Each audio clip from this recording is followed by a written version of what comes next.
ನಮಸ್ಕಾರ ಸ್ನೇಹಿತರೆ. ಸಾಮಾನ್ಯವಾಗಿ ನೀವು ಸಿನಿಮಾಗಳನ್ನು ನೋಡುವಾಗ ಪೊಲೀಸ್ನವರು ಅಥವಾ CBIನವರು ವಿಲನ್ನ ಮನೆಗೆ ನುಗ್ಗಿ ವಿಚಾರಣೆ ಮಾಡುವಾಗ ವಿಲನ್ ಹಿಂದಿನ ಬಾಗಿಲಿಂದ ಓಡೋಗ್ತಾನೆ ಅಥವಾ ಸಾಕ್ಷಿಯನ್ನು ನಾಶ ಮಾಡಲಿಕ್ಕೆ ಪ್ರಯತ್ನಿಸ್ತಾನೆ.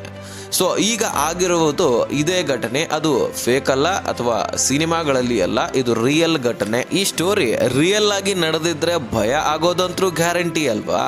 ಇಲ್ಲಿ ಸಾಮಾನ್ಯವಾಗಿ ಇಡಿ ಅಧಿಕಾರಿಗಳು ಮನೆಯಲ್ಲಿ ನುಗ್ಗಿದ್ರೆ ಎಲ್ಲರೂ ಬೆಚ್ಚಿ ಬೀಳ್ತಾರೆ. ಅಂತಹ ಸಂದರ್ಭದಲ್ಲಿ ಈ ಪಶ್ಚಿಮ ಬಂಗಾಳದ ದೀದಿ ಸರ್ಕಾರ ಇದೆಯಲ್ವಾ, ಸೊ ದೀದಿ ಅವರೇ ಖುದ್ದಾಗಿ ಆ ಮನೆಗೆ ನುಗ್ಗಿ ಸಾಕ್ಷಿಯನ್ನ ತೆಗೆದುಕೊಂಡು ಹೊರ ಹೋಗಿದ್ದಾರೆ. ಹೌದು ಸ್ನೇಹಿತರೆ, ನಿಮ್ಮ ಕಿವಿಗೆ ಬಿದ್ದಿರುವುದು ನಿಜ. ಈ ದೀದಿ ಇದಾರಲ್ವಾ, ಇವರೇ ವಿಚಾರಣೆ ಮಾಡ್ತಕ್ಕಂತಹ ಮನೆಯೊಳಗೆ ನುಗ್ಗಿ ಸಾಕಷ್ಟು ಫೈಲ್ಗಳನ್ನು ತೆಗೆದುಕೊಂಡು ಅದರ ಜೊತೆಗೆ ಹಾರ್ಡ್ ಡಿಸ್ಕ್ಗಳು ಕೂಡ ಇದ್ವಂತೆ, ಅವುಗಳನ್ನು ತೆಗೆದುಕೊಂಡು ಅಲ್ಲಿಂದ ಪರಾರಿ ಆಗಿದ್ದಾರೆ. ಮಾಧ್ಯಮದವರಿದ್ರೂ ಕೂಡ ಕ್ಯಾರೆ ಅಂದಿಲ್ಲ, ಚೀರಾಡ್ತಾ ಕೂಗಾಡ್ತಾ ಅಲ್ಲಿಂದ ಹೋಗಿದ್ದಾರೆ. ಅಷ್ಟಕ್ಕೂ ಅಲ್ಲಿ ನಡೆದಿರುವಂತಹ ಘಟನೆ ಆದ್ರೂ ಏನು, ಇಡಿ ಅಧಿಕಾರಿಗಳು ಅಲ್ಯಾಕೆ ಎನ್ಕ್ವೈರಿ ಮಾಡ್ತಾ ಇದ್ರು. ಹಾರ್ಡ್ ಡಿಸ್ಕ್ಗಳನ್ನು ಫೈಲ್ಸ್ಗಳನ್ನು ತೆಗೆದುಕೊಂಡು ಮಮತಾ ದೀದಿ ಇಡೀ ಆ ರಾಜ್ಯದ CM ಅವರೇ ಆ ಮನೆಗೆ ನುಗ್ಗಿ ಅವುಗಳನ್ನು ತೆಗೆದುಕೊಂಡು ಹೋಗ್ತಾರಂದ್ರೆ ಸಾಮಾನ್ಯ ವಿಚಾರ ಅಂತೂ ಅಲ್ವೇ ಅಲ್ಲ. ಸೊ ಹಾಗಾದ್ರೆ ಈ ಘಟನೆ ಕುರಿತಾಗಿ ಸಂಪೂರ್ಣ ಡೀಟೇಲ್ಸನ್ನು ನಿಮ್ಮ ಮುಂದೆ ಇಡುವಂತಹ ಪ್ರಯತ್ನ ಮಾಡ್ತೀನಿ. ತೀರಾ ಇಂಪಾರ್ಟೆಂಟ್ ಮಾಹಿತಿ. ಒಂದು ರಾಜ್ಯದ CM ಅವರೇ ಇಡಿ ಅಧಿಕಾರಿಗಳು ತನಿಖೆ ಮಾಡುವಂತಹ ಮನೆಗೆ ನುಗ್ಗಿ ಫೈಲ್ಸ್ಗಳನ್ನು ಹಾರ್ಡ್ ಡಿಸ್ಕ್ಗಳನ್ನು ತೆಗೆದುಕೊಂಡು ಹೊರ ಹೋಗ್ತಾರಂದ್ರೆ ಅದು ಮಾಧ್ಯಮಗಳ ಮುಂದೆ ಇದು ಸಾಮಾನ್ಯವಾದ ವಿಚಾರ ಅಂತೂ ಅಲ್ವೇ ಅಲ್ಲ. ಸೊ ಬನ್ನಿ ಸ್ನೇಹಿತರೆ, ಇದರೆಲ್ಲದರ ಬಗ್ಗೆ ವಿಚಾರಣೆ ತನಿಖೆಯನ್ನ ಸಂಪೂರ್ಣವಾಗಿ ಡೀಟೇಲ್ಸ್ ಅನ್ನ ನಿಮ್ಮ ಮುಂದೆ ಇಡ್ತಾ ಹೋಗ್ತೀನಿ. ಸ್ನೇಹಿತರೆ, ಮೊದಲು ಈ ಘಟನೆಯ ಬಗ್ಗೆ ನಾವು ತಿಳಿದುಕೊಳ್ಳೋಣ. ಸ್ನೇಹಿತರೆ, 7ನೇ ತಾರೀಕು ಒಂದು ತಂಡ ಅಂದರೆ ಜಾರಿ ನಿರ್ದೇಶನಾಲಯದಿಂದ ಒಂದು ತಂಡ ಬಂದು ಡೆಲ್ಲಿದಿಂದ ಕೋಲ್ಕತ್ತಾಗ ವಿಮಾನದಲ್ಲಿ ಬಂದು ಇಳಿಯುತ್ತೆ. ಸೊ ಮರುದಿನ 8ನೇ ತಾರೀಕು ಬೆಳಗ್ಗೆನೆ ಐಪ್ಯಾಕ್ ಎನ್ನುವಂತಹ ಒಂದು ಕಚೇರಿಗೆ ಈ ತಂಡ ಹೋಗುತ್ತೆ, ನೇರವಾಗಿ ನುಗ್ಗುತ್ತೆ. ಸ್ನೇಹಿತರೆ, ಈ ಕಚೇರಿ ಪ್ರಶಾಂತ್ ಕಿಶೋರ್ ಅನ್ನುವಂಥವರದು ಸಾಮಾಜಿಕ ಜಾಲತಾಣ ಹಾಗೂ ವ್ಯವಹಾರಗಳನ್ನು ನೋಡಿಕೊಳ್ಳುವಂತಹ ಒಂದು ಸಂಸ್ಥೆ ಆಗಿತ್ತು. ಇದು ಪ್ರಶಾಂತ್ ಕಿಶೋರ್ ಅವರದು. 2021 ಚುನಾವಣೆಯಲ್ಲಿ ಈ ಪ್ರಶಾಂತ್ ಕಿಶೋರ್ ಅವರೇ ಪಶ್ಚಿಮ ಬಂಗಾಳದಲ್ಲಿ ಹೆಚ್ಚಿನ ಒಂದು ನೇತೃತ್ವವನ್ನು ವಹಿಸ್ಕೊಂಡಿದ್ರಂತೆ. ಸೊ 2021 ಚುನಾವಣೆಯಲ್ಲಿ ಇವರು ಕೂಡ ಭಾಗಿಯಾಗಿದ್ದರು. 2021 ಚುನಾವಣೆಯ ನಂತರ ಪ್ರತೀಕ್ ಜೈನ್ ಅನ್ನುವಂಥವರು, ಹೌದು, ಈ ಮುಂಬೈನ IITN ಇವರು ಇರ್ತಾರೆ. ಸೊ ಇವರಿಗೆ ಹಸ್ತಾಂತರಿಸಲಾಗುತ್ತೆ ಈ ಸಂಸ್ಥೆಯನ್ನು. ಇಲ್ಲಿರ್ತಕ್ಕಂತಹ ವ್ಯವಹಾರಗಳನ್ನು, ಸೋಷಿಯಲ್ ಒಂದು ಮೀಡಿಯಾದ ವ್ಯವಹಾರಗಳನ್ನಾಗಿರಲಿ, ಇದೆಲ್ಲವನ್ನು ಕೂಡ ನೀವು ನೋಡ್ಕೊಳ್ಳಪ್ಪ ಅಂತ ಹೇಳ್ಬಿಟ್ಟು ಹಸ್ತಾಂತರಿಸಿ ಅವ್ರು ಹೋಗಿರ್ತಾರೆ. ಸೊ ಈ ಒಂದು ಸಂಸ್ಥೆ ಅಂತರೂ ಈ ಪ್ರಶಾಂತ್ ಕಿಶೋರ್ ಅವರದ್ದೇನೆ. ಸೊ ಈ ಸಂಸ್ಥೆಯಲ್ಲಿ ಒಟ್ಟಾರೆಯಾಗಿ ಬಂದಿರತಕ್ಕಂತಹ ಇಡೀ ಸಂಸ್ಥೆ ಇಲ್ಲಿ 10 ಕಡೆ ದಾಳಿ ಮಾಡುತ್ತೆ. ಅದರೊಳಗೆ ಸ್ನೇಹಿತರೆ, ಒಂದು ಕಡೆಗೆ ಈ 8ನೇ ತಾರೀಕು ಕಚೇರಿಯ ಮೇಲೆ ಸೊ ಬಹಳ ದೊಡ್ಡದಾದಂತಹ ದಾಳಿನೇ ನಡೆಸ್ಬಿಡುತ್ತೆ. ದಾಳಿ ಅಂದರೆ ತಿಳಿತಲ್ವಾ, ಒಳಗೆ ನುಗ್ಗಿ ಎಲ್ಲ ಫೈಲ್ಸ್ಗಳನ್ನಾಗಿರಲಿ ಎಲ್ಲ ಡೀಟೇಲ್ಸ್ಗಳನ್ನು ಕಲೆಕ್ಟ್ ಮಾಡಿ ಸೀಸ್ ಮಾಡಿಬಿಡುತ್ತೆ. ಈ ಜಾರಿ ನಿರ್ದೇಶನಾಲಯ ಒಂದು ತಂಡ ಬಂದಿರತ್ತಲ್ವಾ, ಇವ್ರು ಯಾಕೆ ಇಲ್ಲಿ ಬಂದರು? ಅಮಿತ್ ಶಾ ಅವರು ಮನಸ್ಸಿಗೆ ಬಂದಂಗೆ ಮಾಡ್ತಾರಾ? ಕಹಾ ಅಮಿತ್ ಶಾ, ಮೋದಿ ಅವರು ಇವರನ್ನು ಎಲ್ಲಿ ಬೇಕಾದರೂ ಕಳಿಸ್ಬಿಡ್ತಾರಾ? ಹೀಗೆ ಹಾಗೆ ಅಂತ ಸಿಟ್ಟಿಗೇರಿ DGP ರಾಜೀವ್ ಕುಮಾರ್ ಜೊತೆಗೆ ಸಾಕಷ್ಟು ಪೊಲೀಸ್ ಸಿಬ್ಬಂದಿಗಳನ್ನು ತೆಗೆದುಕೊಂಡು ಆ ಸ್ಥಳಕ್ಕೆ ಬಂದು ಆ ಸ್ಥಳದಲ್ಲಿ ಸ್ಥಳ ಮಹಜರ ಪ್ರಕ್ರಿಯೆ ನಡೀತಾ ಇರತ್ತೆ, ಡಾಕ್ಯುಮೆಂಟ್ಸ್ ವೆರಿಫಿಕೇಶನ್ ನಡೀತಾ ಇರತ್ತೆ, ಅಲ್ಲಿ ಏನೇನು ಡೀಟೇಲ್ಸ್ ಸಿಕ್ಕಿರತ್ತೆ ಅದ್ರ ಬಗ್ಗೆ ನೋಟ್ ಆಗ್ತಾ ಇರತ್ತೆ. ಅಂತಹ ಸಂದರ್ಭದಲ್ಲಿ ದೀದಿ ಬರ್ತಾರೆ, ಆ ಫೈಲ್ಗಳನ್ನು ಎತ್ಕೊಳ್ತಾರೆ, ಹಾರ್ಡ್ ಡಿಸ್ಕ್ಗಳನ್ನು ತೆಗೆದುಕೊಳ್ತಾರೆ, ಅಲ್ಲಿಂದ ಹೋಗಲಿಕ್ಕೆ ಸಿದ್ಧವಾಗ್ತಾರೆ. ಅದು ಹಾಗೆ ಹೀಗೆ ಅಂತ ಬೈತಾ ಕೇಂದ್ರ ಸರ್ಕಾರಕ್ಕೆ ತೆಗಳ್ತಾ ಈ DGP ಫುಲ್ ಸಪೋರ್ಟ್ ಕೊಡ್ತಾ ಇರ್ತಾನೆ ರಾಜೀವ್ ಕುಮಾರ್ ದೀದಿ ಅವರಿಗೆ, ಯಾವುದೇ ತೊಂದರೆ ಆಗದ ಹಾಗೆ ನೋಡ್ಕೊಳ್ತಾ ಇರ್ತಾನೆ. ಆದರೆ ದೀದಿ ಎನ್ಫೋರ್ಸ್ಮೆಂಟ್ ಡಿಪಾರ್ಟ್ಮೆಂಟ್ ಕೈಯಲ್ಲಿ ಇರ್ತಕ್ಕಂತಹ ಅಧಿಕಾರಿಗಳ ಕೈಯಲ್ಲಿ ಇರ್ತಕ್ಕಂತಹ ಫೈಲ್ಗಳನ್ನೇ ಕಸಿದುಕೊಂಡು ಅಲ್ಲಿಂದ ಹೋಗಲಿಕ್ಕೆ ಸಿದ್ಧವಾಗ್ತಾರೆ. ಆದರೆ ಆ ಅಧಿಕಾರಿಗಳು ಕೂಡ ಹೇಳ್ತಾರೆ, ಸೊ ನಾವು ಇಲ್ಲಿ ಖಚಿತವಾದಂತಹ ಒಂದು ಡೀಟೇಲ್ಸ್ ಮಾಹಿತಿ ಸಿಕ್ಕಾಗ್ಲಿಗೆ ನಾವು ಇಲ್ಲಿ ರೈಡ್ ಮಾಡ್ಲಿಕ್ಕೆ ಬಂದಿದ್ವಿ. ಸೊ ಹಾಗಾಗಿ ಸಾಕಷ್ಟು ಫೈಲ್ಸ್ಗಳು ಕೂಡ ಸಿಕ್ಕಿದ್ದಾವೆ. ನೀವು ಹೀಗೆ ಅಧಿಕಾರಿಗಳು ಕೆಲಸದ ಮೇಲೆ ಇದ್ದಾಗ ಈ ರೀತಿ ನೀವು ತೆಗೆದುಕೊಂಡು ಹೋದರೆ ಮುಂದೆ ಇದರ ಪರಿಣಾಮವನ್ನು ನೀವು ಎದುರಿಸಬೇಕಾಗತ್ತೆ ಅಂತಲೂ ಕೂಡ ಎಚ್ಚರಿಕೆಯನ್ನು ಆ ಅಧಿಕಾರಿಗಳು ಕೊಟ್ಟಿರ್ತಾರೆ. ಅಲ್ಲಿಂದ ಹೊರಗೆ ಬರುವಷ್ಟರಲ್ಲಿ ಮಾಧ್ಯಮದವರು ಕೂಡಿಬಿಟ್ಟಿರ್ತಾರೆ. ಆ ಮಾಧ್ಯಮದ ಮುಂದೆ ಹೇಳ್ತಾರೆ, ಮೋದಿಜಿ ಈ ರೀತಿ ನೀವು ಮಾಡೋದು ತಪ್ಪಾಗತ್ತೆ. ಅಮಿತ್ ಶಾ ಅವರನ್ನ ಹದ್ದು ಬಸ್ತಿನಲ್ಲಿ ಇಟ್ಕೊಳ್ಳಿ. ಸೊ ಈ ರೀತಿ ನಮ್ಮ ರಾಜಕೀಯ ಫೈಲ್ಸ್ಗಳನ್ನು ನೀವು ಹೇಗೆ ಬೇಕಾದರೂ ತೆಗೆದುಕೊಂಡು ಹೋಗಲಿಕ್ಕೆ ನಾವು ಬಿಡ್ತೀವಾ? ಅಂದರೆ ಆ ಫೈಲ್ಗಳು ಯಾತಕ್ಕೆ ಸಂಬಂಧಪಟ್ಟಿರೋದು ಅಂತ ಇನ್ನೂ ಕೂಡ ಡಿಕ್ಲೇರ್ ಆಗಿಲ್ಲ. ಆದರೆ ಮಮತಾ ಅವರು ಹೇಳ್ತಾ ಇದ್ದಾರೆ, ಇವುಗಳು ಮುಂದಿನ ರಾಜಕೀಯದಲ್ಲಿ ಅಂದರೆ ಯಾವ ಸ್ಥಳದಲ್ಲಿ ಯಾರನ್ನು ನಾವು ನಿಲ್ಲಿಸಬೇಕು, ಅಂದರೆ ಚುನಾವಣೆಗೆ ಯಾರನ್ನು ನಿಲ್ಲಿಸಬೇಕು ಅನ್ನುವಂಥದ್ದು ಆ ಫೈಲಿನಲ್ಲಿ ಇಂಥತ್ತೆ. ಆ ಫೈಲನ್ನು ಈಗ ಇವರು ಕದಿಲಿಕ್ಕೆ ಬಂದಿದ್ದಾರೆ ಇಡಿಗಳ ಮುಖಾಂತರ. ಯಾಕಂದರೆ ಇವರಿಗೆ ಚುನಾವಣೆಯನ್ನು ನೇರವಾಗಿ ಚುನಾವಣೆಯಲ್ಲಿ ಗೆಲ್ಲಲಿಕ್ಕೆ ಆಗ್ತಾ ಇಲ್ಲ. ಹೀಗಾಗಿ ಈ ಫೈಲ್ಗಳನ್ನು ಕದ್ದು ನಮ್ಮನ್ನು ಸೋಲಿಸುವಂತಹ ಪ್ರಯತ್ನ ಮಾಡ್ತಾ ಇದ್ದಾರೆ ಅಂತ ಆ ಮಾಧ್ಯಮಗಳ ಮುಂದೆ ದೀದಿ ಕೂಗಾಡ್ತಾರೆ. ಆದರೆ ಇಲ್ಲಿ ಒಂದು ವಿಷಯ ಏನಪ್ಪ ಅಂದರೆ, ಒಬ್ಬ ಸಣ್ಣ ಪುಟ್ಟ ಪ್ರಜೆಗಳ ಮೇಲೆ ಅಧಿಕಾರಿಗಳು, ಈಗ ಒಬ್ಬ ಅಧಿಕಾರಿ ಕೆಲಸ ಮಾಡ್ತಿರ್ತಾನೆ, ಟ್ರಾಫಿಕ್ ಪೊಲೀಸು. ಸೊ ಅವನಿಗೆ ನಾವು ಡಿಸ್ಟರ್ಬ್ ಮಾಡಿದ್ರೆ ಸಾಕು, ನಮ್ಮ ಮೇಲೆ ಕೇಸ್ ಹಾಕ್ತೀನಿ, ಜೈಲಿನ ಒಳಗೆ ಹಾಕ್ತೀನಿ, ಈ ರೀತಿ ಹೇಳ್ತಿರ್ತಾರೆ. ಅದೇ ರೀತಿಯಾಗಿ ಇನ್ನೂ ಕೆಲವೊಂದಿಷ್ಟು ಕಡೆ ನೋಡ್ತೀರಿ ನೀವು, ಅಧಿಕಾರಿಗಳು ತಮ್ಮ ಕೆಲಸದ ಮೇಲೆ ಡ್ಯೂಟಿಯಲ್ಲಿದ್ದಾಗ ನಾವು ಏನಾದರೂ ಸಾಮಾನ್ಯ ಪ್ರಜೆಗಳು ತೊಂದರೆ ಕೊಟ್ಟರೆ ನಮ್ಮನ್ನು ಡೈರೆಕ್ಟಾಗಿ ಜೈಲಿಗೆ ಹಾಕ್ತಾರೆ. ಆದರೆ ಒಬ್ಬ ಒಂದು ರಾಜ್ಯದ ಮುಖ್ಯಮಂತ್ರಿ ಈ ರೀತಿ ಇಡಿ ಅಧಿಕಾರಿಗಳು ಕೆಲಸ ಮಾಡುವಂತಹ ಕಾರ್ಯದಲ್ಲಿ ಈಗ ಅಡಚಣೆ ಮಾಡ್ತಾರೆ. ಹೋಗಿ ಆ ಫೈಲ್ಗಳನ್ನು ಎತ್ಕೊಂಡು ಬರ್ತಾರೆ, ಅದು ಸೀಸ್ ಆಗಿರ್ತಕ್ಕಂತಹ ಫೈಲನ್ನು, ಹಾರ್ಡ್ ಡಿಸ್ಕ್ಗಳನ್ನು ತೆಗೆದುಕೊಂಡು ಬರ್ತಾರೆ. ಇದು ಸಾಮಾನ್ಯವಾದ ವಿಚಾರವಾ? ಹಾಗಾದರೆ ಇವರನ್ನು ಒಳಗೆ ಹಾಕೋದಿಲ್ವಾ?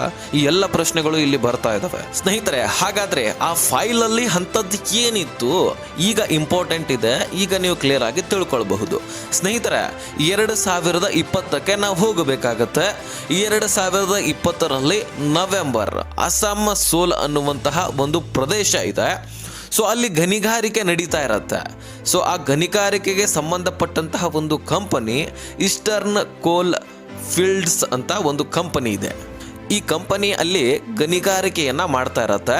ಸುಮಾರು 15,000 ಕೋಟಿ ಮೌಲ್ಯದ ಅದಿರನ್ನು ಹಾಗೆ ಖನಿಜಗಳನ್ನು ಭೂಮಿಯಿಂದ ತೆಗೆದು ಅದನ್ನು ಯಾವುದೇ ದಾಖಲೆ ಇಲ್ಲದೆ ಮಾರಾಟ ಮಾಡಿಬಿಟ್ಟಿರುತ್ತೆ.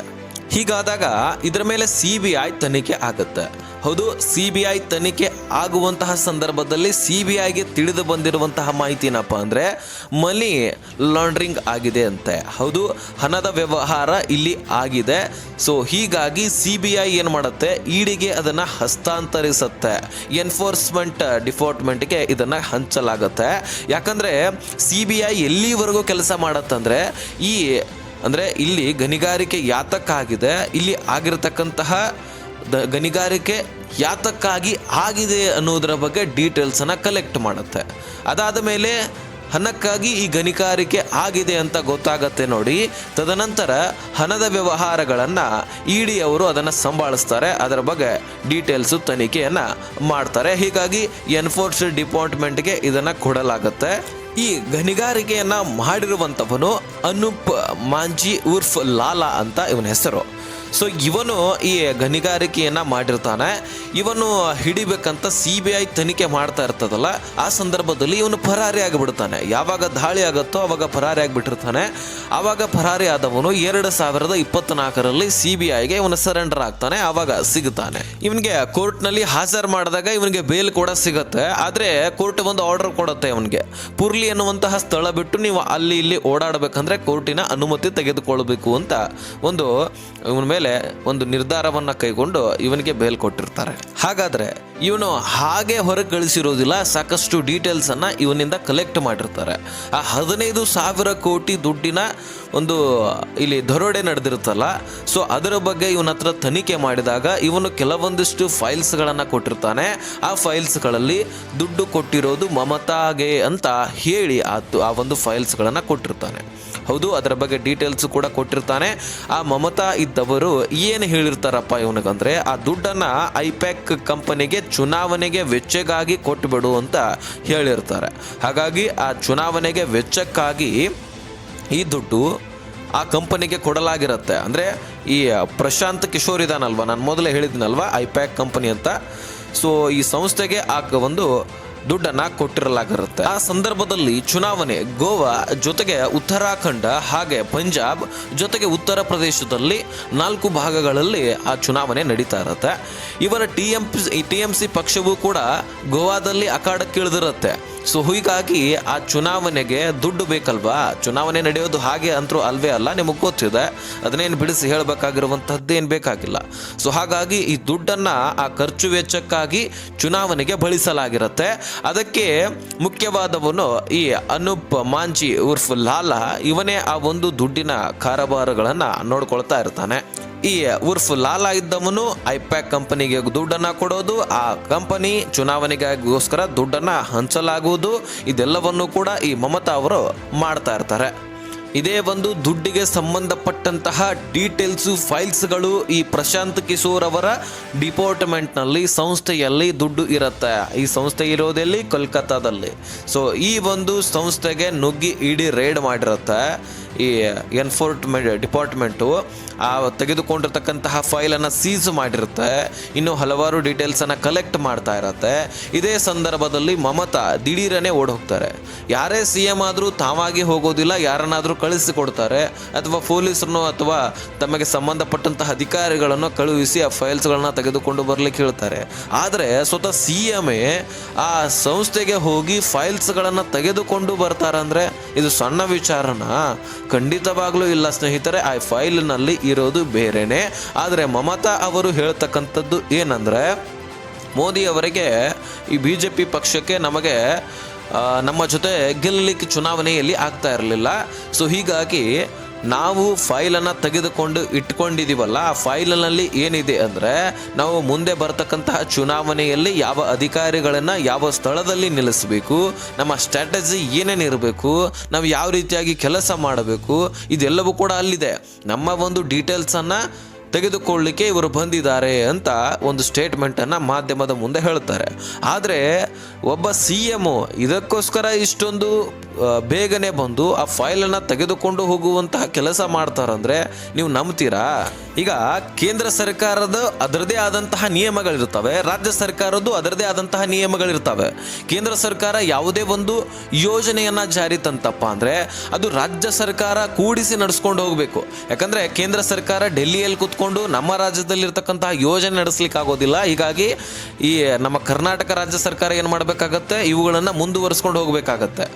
ಅಂದರೆ ಈಗ ಯಾವುದೇ ವ್ಯವಸ್ಥೆ ತರಲಿ ಜಾರಿ, ಅದನ್ನು ಮುಂದುವರಿಸ್ಕೊಂಡು ಹೋಗಬೇಕಾಗಿರ್ತಕ್ಕಂಥದ್ದು ನಮ್ಮ ರಾಜ್ಯ ಸರ್ಕಾರಗಳು. ಅಂದರೆ ಎಕ್ಸಾಂಪಲ್ ಹೇಳ್ತಾ ಇದ್ದೀನಿ. ಇನ್ನು ಯಾವುದೇ ಈಗ ಕೇಂದ್ರ ಸರ್ಕಾರದಿಂದ ಈ ಒಂದು ಚುನಾವಣೆ ವ್ಯವಸ್ಥೆ ಆಗಿರಲಿ, ಅಥವಾ ಇನ್ನಿತರ ಏನಾದರೂ ಕೇಂದ್ರದಿಂದ ವ್ಯವಹಾರಗಳಾಗಿರಲಿ, ಅಥವಾ ಎನ್ಕ್ವೈರಿಗಳಾಗಿರಲಿ, ಇದಕ್ಕೆಲ್ಲವೂ ಕೂಡ ಏನು ಮಾಡಬೇಕು, ರಾಜ್ಯ ಸರ್ಕಾರಗಳು, ನಮ್ಮ ರಾಜ್ಯ ಅಷ್ಟೇ ಇಲ್ಲ, ದೇಶದಲ್ಲಿರ್ತಕ್ಕಂತಹ ಎಲ್ಲ ರಾಜ್ಯ ಸರ್ಕಾರಗಳು ಕೇಂದ್ರ ಸರ್ಕಾರಕ್ಕೆ ಸಹಕರಿಸಬೇಕು. ಹೌದಪ್ಪ, ನೀವು ಮಾಡ್ತಾ ಇದ್ರಿ, ನಮ್ಮ ಅನ್ವಯ ಇದೆ, ನಮ್ಮ ಅನುಮತಿ ಇದೆ, ನೀವು ಮಾಡ್ಕೊಳ್ಳಿ ಅಂತ ಹೀಗೆ ಸಹಕರಿಸಬೇಕಾಗತ್ತೆ. ಅದನ್ನು ಮುಂದೆ ನಡೆಸ್ಕೊಂಡು ಹೋಗೋದಲ್ಲ, ಸಹಕರಿಸಲಾದರೂ ಬೇಕೆ. ಹೀಗಾಗಿ ಈ ಸಹಕರಿಸಬೇಕಾಗಿರ್ತಕ್ಕಂತಹ ಸನ್ನಿವೇಶದಲ್ಲಿ ಮಮತಾ ಅವರು ಏನು ಮಾಡ್ತಾ ಇದ್ದಾರೆ, ಕೇಂದ್ರ ಸರ್ಕಾರ ಇಲ್ಲಿ ಯಾರನ್ನು ಕಳಿಸೋ ಹಾಗಿಲ್ಲ, CBI ತನಿಖೆ ಆಗಬಾರ್ದು, ED ತನಿಖೆ ಆಗಬಾರ್ದು, ಇಲ್ಲಿ ಯಾರು ಬರೋ ಹಾಗಿಲ್ಲ ಅಂತ ನಟನೆ ಮಾಡ್ತಾ ಇದ್ದಾರೆ. ಈ ಸಂದರ್ಭದಲ್ಲಿ CBI ತನಿಖೆ ಆಗ್ತಾ ಇರತ್ತೆ, ED ತನಿಖೆ ಕೇಂದ್ರ ಸರ್ಕಾರ ಮಾಡ್ರಪ್ಪ ಅಂತ ಕಳಿಸಿರುತ್ತೆ. ದಿಢೀರನೆ ಒಬ್ಬ CM ಬಂದು ನೀವ್ಯಾಕೆ ಇಲ್ಲಿ ಬಂದಿದ್ರಿ, ನೀವ್ಯಾಕೆ ಇದನ್ನು ಮಾಡ್ತೀರಿ, ಹಾಗೆ ಹೀಗೆ ನಮ್ಮ ಫೈಲ್ಗಳನ್ನು ತೆಗೆದುಕೊಳ್ತೀರಿ ಅಂತ ಅನ್ನೋದಾದರೆ, ಯಾಕೆ ಕೇಂದ್ರ ಸರ್ಕಾರಕ್ಕೆ ವ್ಯಾಲ್ಯೂವೇ ಇಲ್ವಾ? ಕಾನೂನು ವ್ಯವಸ್ಥೆಗೆ ವ್ಯಾಲ್ಯೂವೇ ಇಲ್ವಾ? ಒಬ್ಬ ಅಧಿಕಾರಿಗಳ ಮೇಲೆ, ಅದು ಡ್ಯೂಟಿಯಲ್ಲಿರ್ತಕ್ಕಂತಹ ಅಧಿಕಾರಿಗಳ ಮೇಲೆ ಈ ರೀತಿ ದಬ್ಬಾಳಿಕೆ ಮಾಡಬಹುದಾ? ಹಾಗೆ ಹೀಗೆ ಅಂತ ಹೇಳಿ ಅದನ್ನು ಫೈಲ್ಗಳನ್ನು ಸೀಸ್ ಮಾಡಿರ್ತಕ್ಕಂತಹ ಫೈಲ್ಗಳನ್ನು ಕಸಿದುಕೊಂಡು ಬರಬಹುದಾ? ಇದು ಸದ್ಯಕ್ಕೆ ದೇಶದಾದಂತಹ ಸದ್ದು ಮಾಡ್ತಾ ಇದೆ. ಈ ರೀತಿ ಯಾವುದೇ ಅಧಿಕಾರಿಗಳು ಮಾಡ್ತಾರೆ, ಸುಮ್ಮನೆ ಕೊಂಡಿರ್ತಾರೆ. ಅದೇ ಸಾಮಾನ್ಯ ಪ್ರಜೆಗಳು ಮಾಡಿದ್ರೆ ಜೈಲಿನಲ್ಲಿ ಹಾಕೋದು, ಓದಿಯೋದು, ಬಡಿಯೋದು, ಅದು ಮಾಡ್ತೀನಿ, ಇದನ್ನು ಮಾಡ್ತೀನಿ. ಇದೇ ಒಂದು ಸಣ್ಣ ಪುಟ್ಟ ಪ್ರಜೆಗಳ ಮೇಲೆ ಈ ರೀತಿ ಮಾಡೋದೇನಿದೆ, ಕೆಟ್ಟ ಅಧಿಕಾರಿಗಳಿರ್ತಾರೆ, ಅವರುಗಳ ಮೇಲೆ ಈ ರೀತಿ ಮಾಡಿದ್ರೆ ದೇಶ ಆದರೂ ಸುಧಾರಣೆ ಆಗುತ್ತೆ. ಸೊ ಈ ರೀತಿ ಘಟನೆಗಳು ನಡೀತಾ ಇದೆ. ಇದರ ಬಗ್ಗೆ ಕೇಂದ್ರ ಸರ್ಕಾರ ಏನಾದರೂ ಕ್ರಮ ಖಂಡಿತವಾಗ್ಲೂ ತೆಗೆದುಕೊಳ್ಳುತ್ತೆ. ಸದ್ಯಕ್ಕೆ ED ಅಧಿಕಾರಿಗಳು ಇದರ ಬಗ್ಗೆ ಕೋರ್ಟ್ನಲ್ಲಿ ಏನೇನು ಹೇಳಬೇಕು ಡೀಟೇಲ್ಸು, ಈ ರೀತಿ ಕರ್ತವ್ಯವನ್ನು ಮಾಡ್ತಕ್ಕಂತಹ ಸಂದರ್ಭದಲ್ಲಿ ಈ ರೀತಿ CM ಅವರು ಬಂದು ಈ ರೀತಿ ಫೈಲ್ಗಳನ್ನು ತೆಗೆದುಕೊಂಡು ಹೋಗ್ತಾರೆ. ಇದೆಲ್ಲವೂ ಕೂಡ ಕೋರ್ಟ್ಗೆ ಹಾಜರು ಮಾಡಿದ್ದಾರೆ, ಹೇಳಿದ್ದಾರೆ. ಇದು ಮುಂದೆ ಕಾರ್ಯಾಚರಣೆ ಆಗೇ ಆಗುತ್ತೆ. ಸೊ ಇನ್ನು ಇದರ ಸಂಬಂಧ ನಾನು ತಿಳಿಸಿದ್ದೀನಿ. ಇನ್ನು ಇದರ ಪರವಾಗಿ ಏನು ನಿಮಗೆ ತಿಳಿತು, ಈಗ ಮಾಡಿರೋ ತಪ್ಪ ಅಥವಾ ಸರಿನಾ, ಇದ್ರ ಬಗ್ಗೆ ಕಮೆಂಟ್ ಮಾಡಿ ತಿಳಿಸಿ.